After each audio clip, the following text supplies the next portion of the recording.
on est dans la merde en France. Pour ceux qui sont obligés de rester, c'est vraiment le bordel. C'est vraiment pas bien. Il y a une pyramide sociale où il y a un mec qui est en haut tout seul, et plus on descend, plus on est nombreux. Et quand on arrive en bas, on est vraiment dans la merde. Alors moi, ce que je voudrais, c'est qu'on remue la merde et que l'odeur monte jusqu'au nez des mecs qui dirigent, et qu'au lieu d'être tourné vers l'extérieur du pays, ils se tournent un peu vers l'intérieur et qu'ils disent qu'est-ce qu'il y a, qu'est-ce qui se passe, qu'est-ce qu'ils ont ceux-là. Ah merde, on leur prend tout leur pognon. Ah oui, il faudra leur en laisser un peu. Des années que c'est la merde, si tu veux savoir ce que je pense. Il est temps qu'on nous entende, on est des millions en France. C'est en échangeant nos idées qu'on pourra peut-être avancer. J'en veux au président et à ceux présents à l'Assemblée. Je croyais qu'on se ressemblait, qu'on était tous là pour la paix.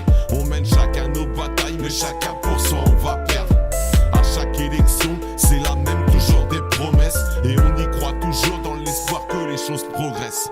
Avant on se plaignait parce que rien ne changeait vraiment. Les travailleurs se disaient taffer pour nourrir tous les feignants.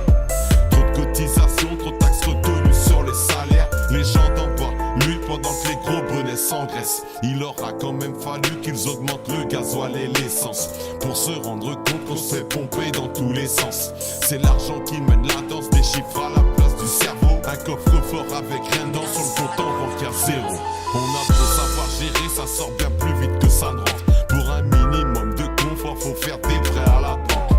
Pris dans l'engrenage, on avance tous la corde au cou. À ce qui paraît, y a du taf, mais y a jamais la prime au bout. Faut y aller, honnêtement, hôtel, café, restaurant. Je traverse la rue, je vous en trouve. Ils veulent simplement des gens qui sont prêts à travailler, avec les contraintes du métier.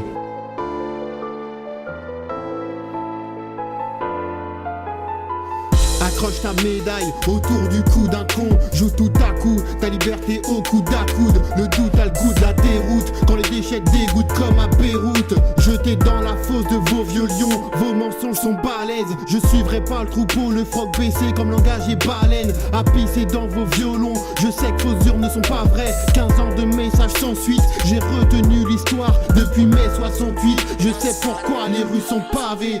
Ce que je peux vous dire, c'est que le désespoir est mobilisateur et que lorsqu'il devient mobilisateur, il est dangereux. Et ça, il faut que les grandes personnes qui dirigent le monde soient prévenues que les jeunes vont finir par virer du mauvais côté parce qu'ils n'auront plus d'autre solution. Alors j'emmerde vos clichés de génie qui font passer la pilule de la pitié. Voudraient qu'on ait pour vous de l'amitié. Alors poto, j'ai mis un point d'honneur à mettre un point à ceux qui pensent que la pauvreté est photogénique. Que des génies de concours d'éloquence. On serait moins bête si on écoutait nos cancres. Je me répète, j'en attends encore beaucoup de ce monde et jadis. Je lui aurais déjà passé la corde au cou.